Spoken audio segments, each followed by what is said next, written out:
you wonderful people. Welcome to or welcome back to the channel. This week, Instagram announced a major update to the way that we all use our insights.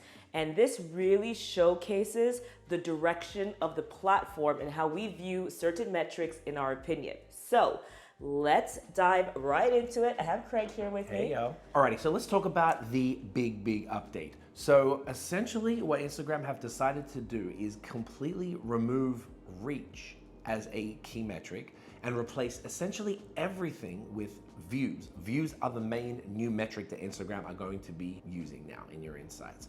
That's big. It's pretty huge. Yeah, replacing reach, which we'll talk about in a second. One, I think so many people complain about reach and give me more reach and give me more reach. They're like, you know what, we're just taking it away. It's gone. So you stop bothering us about it. But in the end, reach, when we think about what these insights represent, reach were individual people who were looking at your content.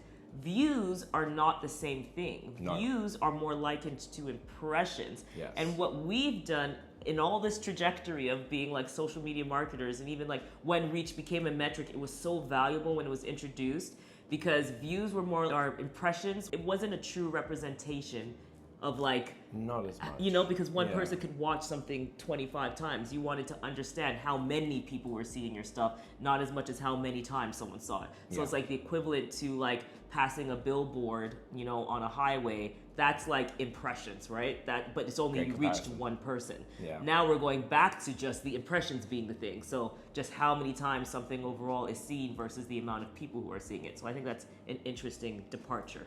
Yes, I would say, because very it's taking much us back to when we only had that initial metric. So yeah, Yeah, because great impressions, views, same thing, basically. Yes, Yeah. exactly right. And obviously you think about views, you think videos. So this is beyond just Reels. So they're doing it on all the formats here. So Reels, live photos, carousels, and stories.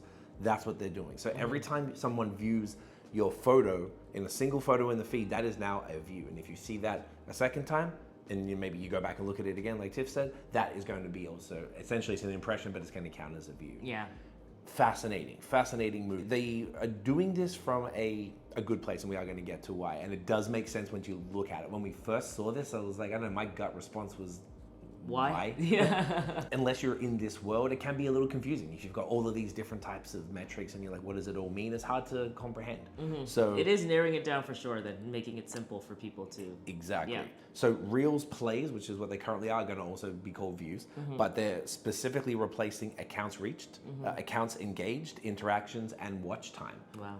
Isn't watch time an interesting one? And watch time was one that was recently just brought in. Because that was like YouTube. Yeah, exactly. So I think that's interesting. It's also taking it closer to how apps are now. The other apps don't have the variety of content that Instagram has. So I feel like this allows them to, even just like when we're talking about earnings reports, competing in terms of like how your app performs against another, it's giving more of a universal metric for them to leverage because now they get to use carousel, stories, everything, and say we get this many views, this app gets this many views. It all together. So I think from a business perspective, it's also in their Probably favor. good for metrics across the board, even for the creators, like businesses. So it's like one specific thing. It's like all your views combined. Which is just what its impressions in the end. Essentially is what they've done. And I noted it was like, because I used to do SEO like in another lifetime, and it's really interesting because that's what social media, when they brought in metrics, just took the same metrics from SEO or at least internet metrics. Yeah. Now having that removed and just focusing on this, it's like unlike anything else we've seen. Yeah. The one thing, in case I just didn't really mention it before, was that views will count as repeat views. So every time you pull it back up, it will. So that's what they do with Reels. If you watch Reels multiple times, it's multiple views, and that's going to be the same with the content. I don't know what that means. Does it mean if you scroll down, so it's out of the screen, then scroll back up? Is that a view? Well, if it's similar to impressions, it just meant that it showed up on the screen. So that'll be interesting. So even if it just showed up, if it just appears on your screen, that's an impression. So gotcha. So why are they doing this? So I just got some notes here. So essentially, you know, Adam has been saying, don't focus on followers, focus on the reach, and focus on essentially making great content to get that reach. And if you really think about it, the way that we use Instagram has changed a lot over the years. Before the algorithm stuff, the only way to see stuff was to follow. So in our heads from the beginning of social were, let's get followers. We need people to follow us because the follower count's important, and then if people see, and that means I'm popping or whatever it is. Us right? collectively. And then there's an obsession there, right? That created that obsession with the follower number. Yeah. Yeah. It's such a unique thing. Yeah. Now, think about it, right? Like, we barely even like posts anymore. I barely like posts. Adam has said that too, that most people in the end, you're more likely to just share it or you'll watch it and then you'll scroll by to the next one. It's not the first thing that you do anymore in terms of liking. Correct. It just makes sense in terms of user habits. And then on top of that, our feeds are a significant portion of them are now suggested from the actual algorithm itself. Mark Zuckerberg in April of 2024, he actually said that more than 50% of content people see on Instagram is now AI recommended. That's kind of wild. So I wouldn't have thought it would be 50%. And, that really explains how much we're seeing. So we were talking about this last night. If I go and get fed a dog meme, obviously both of our accounts are dog focused. Yeah. I wouldn't follow that dog account. I would maybe send it to you. I'd be like, dog.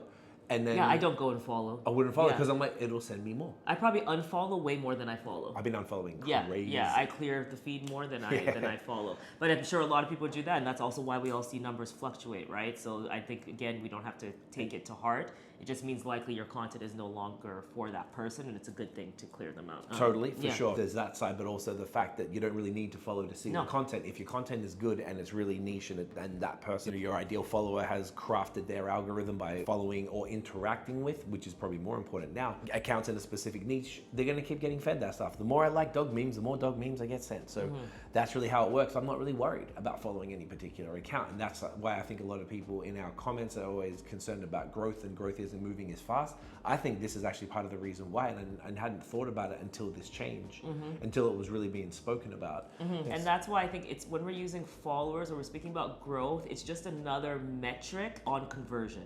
So you're just treating it really, in the end, it's like reach is like your content getting in front of you as many of your ideal target audience as it can. And even if they don't follow you in that moment, they might save that or they might share it, and you can trust in the algorithm that it's going to show your content to them again. Yes. So that's why it's actually more important than ever that you're focusing on creating content that is super specific and makes sense for your niche, tailored and customized to reach that type of person. And we talk about how to optimize your content. Reels are going to be obviously super important in this, so you can definitely watch this video where we talk about that more. But when we're speaking about like growth, it's more really like how to reach as many people as possible and create content that reaches as many people as possible. And if we're fortunate, they convert, which is just a higher intent to do something. Removing the pressure off the follower number, I think is super important here, because you can even see that the platforms aren't valuing that number as much as they were once upon a time. And a follow was supposed to be the only way that you could guarantee that someone was gonna see your content again. That was their opt-in, because there was no algorithm. If you didn't follow someone, if you didn't subscribe to them on YouTube, you weren't gonna see them. So followers just don't matter in the same way based on what we're seeing. 100%. Like how they did before, essentially. It says now we're going to break that mental grip that followers have on essentially all of us. That's all we've known in social. So how, it's not that easy to just like switch that off, right? So it's going to take some time. Yeah. Really, what this means now is that we are more reliant than ever on the algorithms to show our content to people. Which means if we want to succeed on these platforms, we need to essentially play the algorithm game and deliver what we want. And I don't think that's a bad thing. Playing the algorithm game is more just giving your target audience what they want. Yeah, it's important to understand it. Again, we have a whole video about how the Instagram algorithm works, but it's more important than ever that you understand how it works. And the biggest part of that, though, is giving your ideal audience what they want and creating content, high quality content consistently to reach that audience. We also know how much Instagram values high quality content. They've made that clear as well. That's why you see that creators have done so well, because they took that next level of producing really great content. So it doesn't need to be like high theatrics, but it does need to have certain signals that show you care about and have put effort into that content, and that you're speaking directly to a certain audience. Yes. Yeah. Exactly right. There's that side of it, and then acknowledging that user habits have changed, the way that we use the platforms have changed, the way that we share content with each other. That's one of the main things that we're doing, and that's why the key metric is sends per reach. Like, I'm looking at stuff, I'm either sharing it to stories, I'm sharing it with a friend, and that's the main things that I'm doing all the time. I'm not really commenting, I'm not really liking very rarely would save. And I'm looking at the information. I'm like, yeah, that's how I'm using it. That's probably how a lot of people are using it. So that's why they're really focused on that cents per reach, which, if you think about it, they're going to have to change to cents per view because they ain't no more reach. Yeah. So essentially, another interesting thing is just that growth of a community. So really that comes back to what Tiff was saying before, as far as people are only going to follow you if they really, really want to make sure that they see their content. So whilst it might, like on the surface, be a little harder to grow like it used to be, the people that do follow you, that follow now, is worth so much more than it was. Yeah. We remember back in the Like day, that's you why had to say, YouTube subscribers mean so much too, right? It's a bigger 'Cause call. It's a larger commitment that you make, and I think again this is a good thing because you think about how you create content in two different ways. One with the intent to reach more people and grow so that you can convert followers, say. And then that second is nurturing those followers. So that's super important because then now you really know if someone is opting in to follow you, they really actually want to like build that relationship with you, understand you more, you know, make sure that they're seeing your content, which is really awesome. So make sure that you're valuing that relationship and nurturing that relationship.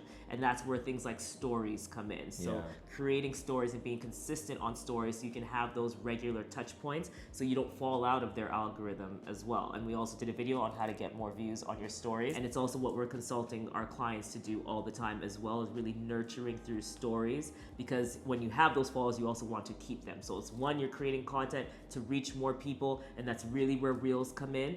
And repeat reels come into, like replayable reels come into. Yeah. So thinking about now that we know views is a really important metric, Bring people we want back to to the start thinking content. about how do we get them to keep rewatching the content, right? So that's something that you're yeah. going to want to think about. Again, we have tons of videos on like how to create reels that people want to watch, save, share. They'll be in the description box below. But that's something you want to definitely keep in mind. Yep. And then leverage stories to nurture those audiences too. Absolutely. Mhm. Yeah. And DMs, of course. Yeah, and DMs. Yeah. Hence ManyChat. Yeah. Which we talk about all the time. It's going to be interesting to see how people respond to this. I'm very curious to what you guys all think. Yeah. And what your concerns are. Yeah, you know, how are you feeling about it? Because it is a mindset interesting. shift, like you mentioned. It's not And going to it's- be quick. Yeah, and it's also a different approach to your strategy, but I think it allows you to have clearer lines in terms of like when you're publishing content, really thinking about the purpose that you want it to serve. Is it to reach more people, you know, or is it to nurture the audience that you have? And it'll cause you to be more intentional with that content and knowing how much more valuable that follower is. So even 500 people, if you started a new account and 500 people, knowing it's not as popular as it was once to follow, those 500 people love you and you should be nurturing them and not only focusing on getting all the new people in, right? And in the end, as those people that you're nurturing continue to interact and engage with your content, the algorithm is already going to reward you for that anyways, because they're going to use those signals to bring more similar people your way too. Yeah. And this is why we also talk about, again, people that we know that we've worked with in the past who have smaller followings who are making a ton of money, for example, on Instagram. If that's what your goal is of the platform, you can still do that without having 10,000 followers. 100%. And if you're a creator, again, it's going to be super important to be sharing content consistently that is shareable so that you do have as many views as you can to build those creator partnerships with other brands. We'll do another video too just on, it's actually funny because we were going to do an Instagram Insights video and I'm so happy we waited because then it would have just been null because everything would have changed. So I'm very happy we waited to do that video. So once like those full updates are through on everybody's accounts, we'll do or at least a majority of accounts, we'll do a video on like dissecting insights and what that means and how to audit your content as well. Absolutely. Yeah. All right. Fantastic. Well, thank you all so much for coming back to watch another video. By the way, these types of conversations and bring these updates to our members before anybody else most of the time, because we do bi-weekly live. So if you're looking to join a beautiful community at a very great price, because at the time of recording, it is only $5 for that tier. And what we do is we meet with you twice a month and we do a live, we review your content, your strategy, your profiles, anything. We talk about all the new stuff, ads, creative, everything. answer any questions you have. That information will be in the description box below, and a little join button will actually be on this video too. So you'll see it. Thank you so much for coming back to watch another video. If you're feeling like, hey, I need to get my content on point, I need it to reach more people, check out this video next, and we will see you in the next one. Bye. Peace.